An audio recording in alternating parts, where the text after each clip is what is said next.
Oi pessoal, eu sou Adriana Maria de Aquino e estou aqui hoje para conversarmos sobre a influência do ambiente sobre a fauna do solo.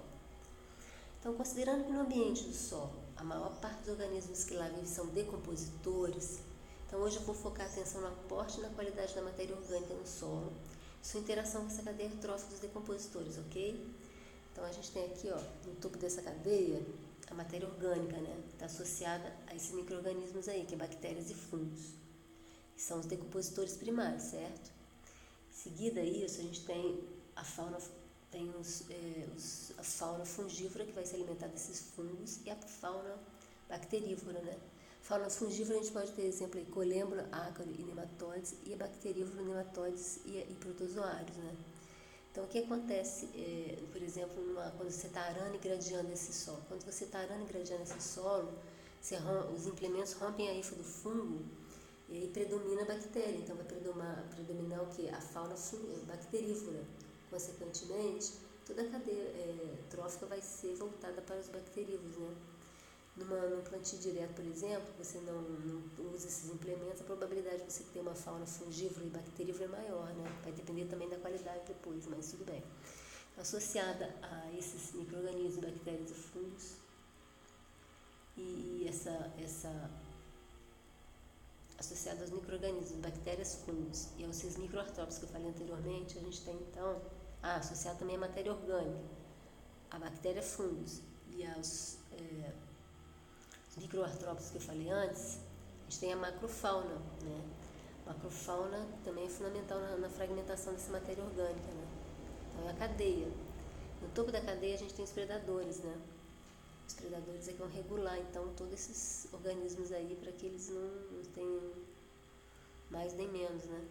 E aí a cadeia possa fluir, né? Exemplo disso aí, vou dar um exemplo. Por exemplo, a gente tem aí o Rogério, né, que é o primeiro índio brasileiro a defender tese de doutorado. Vou falar um pouquinho da tese dele. E aí, assim, ele trabalhou com plantio direto lá em Embrapa Agropecuária Oeste, em que a gente tinha lá sistema de plantio direto, várias rotações, tinha integração lavoura-pecuária, tinha pecuária, pastagem e tinha sistema convencional também, né? Então, vamos lá. Então, primeira riqueza, o que a gente observa? A gente observa que, comparado a esses sistemas, o plantio direto é o que tem realmente maior diversidade em relação aos demais, né? E aí, no caso, a floresta é um cerrado, no caso, aí ele tinha maior diversidade. A gente observa, por exemplo, aí, o sistema de plantio direto com 3 tipos de rotação diferentes, a gente observa quando a gente tem uma sequência de gramíneas, não é positivo para a fauna, né? Você vê no C, comparado com A e o B, por exemplo, em que a gente tem a sequência trigo, soja, nabo no A e aveia, soja e trigo no B, né? E aí, então, é fundamental, então, essa rotação de qualidade, né? Aportando qualidade. Então, quando a gente tem soja, nabo, por exemplo, o que acontece com as minhocas? As minhocas, elas aumentam muito, né? E aí quando você tem mais os outros, por exemplo, gramínea, você tem então mais os cupins, né? O pino cerrado é assim, essa paisagem, essa é uma pastagem degradada em que ocorre a abundância deles, por quê? Porque eles têm essa relação aí, simbiótica com mutualística, né? Os protozoários, que permite que ele decomponha a celulose, enquanto os outros grupos da fauna não têm essa peculiaridade, né? E aí, então, a gente tem eu falei isso aí na primeira aula, né? A influência da fauna está intimamente ligada ao tipo de interação que os vertebrados estabelecem com os micro-organismos, né? E a consequente gestão dos compostos orgânicos complexos, como está escrito aí. E a importância dos dejetos da fauna para a formação da estrutura do solo. Então, são esses 3 aspectos importantes, né? Então, tem as guildas aí, as 3 principais que eu falei anteriormente também, tá? E aí, então, vocês podem estar aprofundando seus estudos a partir dessas guildas aí, tá? A gente tem também o sistema biológico de rotação, de regulação, em que é o seguinte, se a gente tem condições adequadas, né? A macrofauna, especialmente cupins e formigas, né? Especialmente cupins e minhocas, vão estabelecer, vão se tornar reguladores da atividade microbiana no solo. Como é que funciona isso? Por exemplo, através da termitosfera, né? O que é termitosfera? A termitosfera é uma área de influência dos cupins, né? Em que seus ninhos, as populações, as interações com os micro-organismos e as plantas ocorrem ali. A gente tem também a drilosfera, que é o conjunto de estruturas do ambiente, que também é elaborado pelas minhocas, por exemplo, galerias, os buracos, os coprólitos, né? Principalmente feito pelas minhocas geófagas, né? E também temos a risosfera. A risosfera é super importante, porque a risosfera ela vai produzir exudados, vão estimular a atividade microbiana, que é utilizado como substrato energético pela microfauna e macrofauna, entendeu? Mesofauna, desculpa. Tá? Então, isso é a risosfera. Vou falar de novo porque fiquei confuso.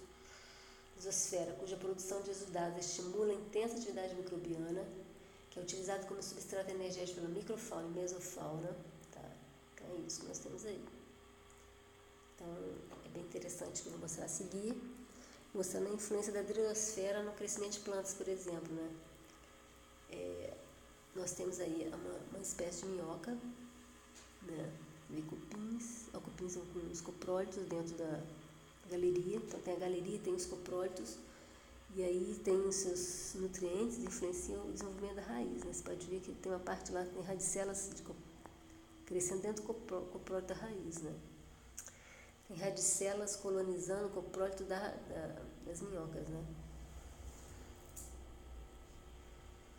Então, as minhocas, elas produzem essas fezes, chamadas de coprólitos, copros de fezes e litos de petrificada, em que elas podem revirar 5 a 30 vezes o próprio peso do corpo diariamente. E elas têm a capacidade de perturbar o solo, né? Porque elas reviram 300 quilos a 1 tonelada por hectare ano de solo, entendeu? E aí eu vou comentar agora um pouquinho dessa minhoca, é super interessante, né? Essa história dessa minhoca. A Pontoscotes coretulus é uma minhoca que ela tem assim, fácil de identificar, porque é uma minhoca mansa, é comum nos nossos solos. A parte posterior, né? A parte posterior tem a boca, você tem essa região glandular aí que é um clitelo, né? Então a parte de final aí posterior é a parte em que ela tem você passa o dedo, parece que tem espinhos, né? A disposição da cerda é um pouco diferenciada em relação às outras espécies. A gente não conhece muitas espécies até o momento que tem essa disposição dessas cerdas, então é fácil identificá-las no solo, né? Em campo, né? E aí então essa minhoca ela tem uma característica diferenciada das outras espécies, porque toda minhoca ela é hermafrodita, né? Ela tem um sexo masculino e feminino, mas ela normalmente a posição não permite autofecundação, né? Nesse caso aí, ela sofre partenogênese, ela se autofecunda, né? Então, o que aconteceu na Amazônia, né? Um acidente, a gente foi chamado pelo grupo lá que descobriu isso lá, de acidente de biodiversidade. Por quê? Porque você vê aí a floresta de um lado esquerdo, pastagem do outro e desmatamento do outro, abaixo, quer dizer. E aí, o que a gente observa? A gente observa o seguinte, que o desmatamento, comparado com o solo das pastagens lá provocado pelas minhocas, pelos coprólitos, ele tinha um aumento muito grande de microporos, né? E aí, isso aí causou compactação. Imagina, a minhoca causar compactação, você já ouviu falar isso?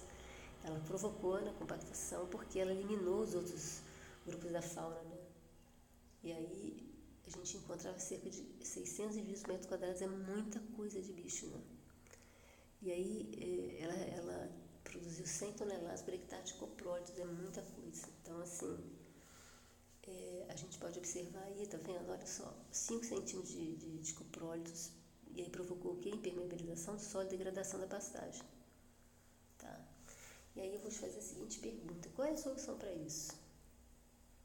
Deixar vocês pensarem.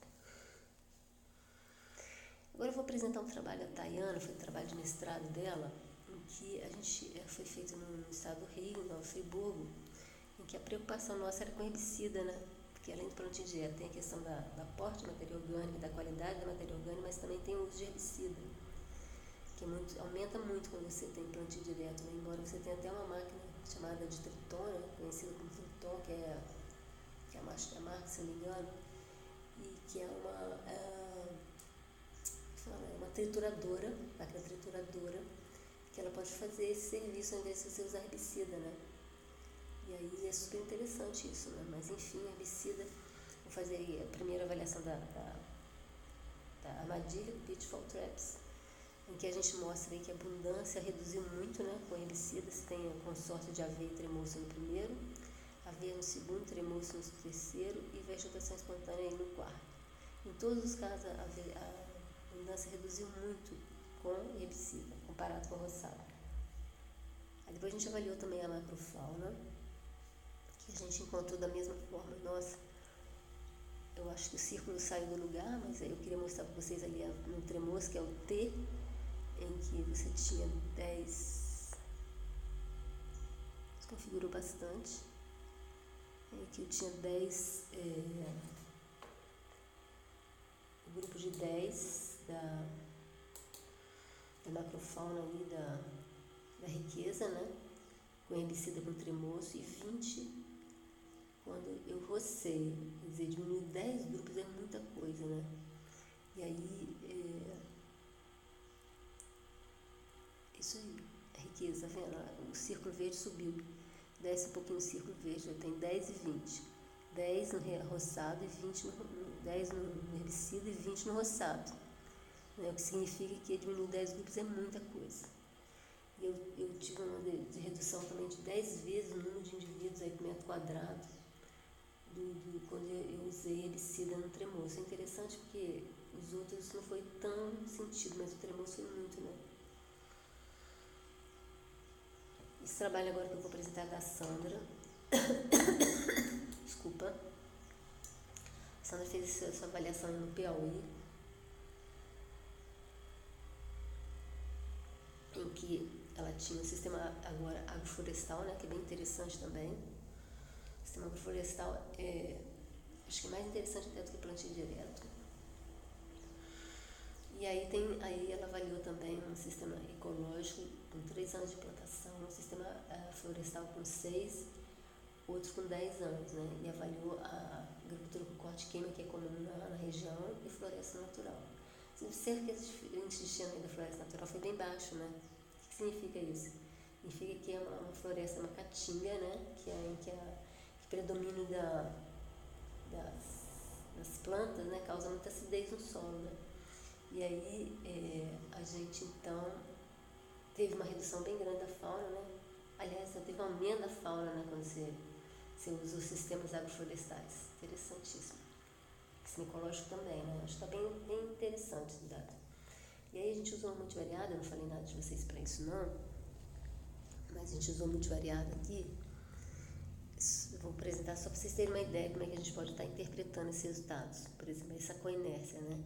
O que é coinércia? Coinércia é a avaliação, é a relação entre a fauna e a química do solo, no caso aqui, né?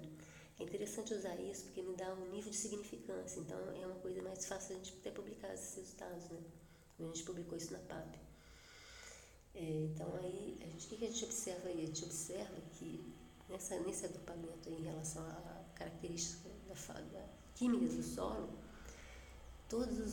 a fauna estava agrupada junto com a floresta natural aí. Sistema agroflorestal. O sistema agroflorestal é muito mais rico, né? Muito mais interessante. Então, olha só que interessante. Aí, toda a maior concentração de nutrientes estavam todos relacionados com o sistema agroflorestal. Agora, do lado esquerdo, tá? E a alta saturação de alumínio aí relacionada com a floresta natural, entendeu? Que é a caatinga, tá? Então, acho que é isso, gente, por hoje. Isso aqui eu vou apresentar agora no próxima aula, tá bom? Abraço, tchau.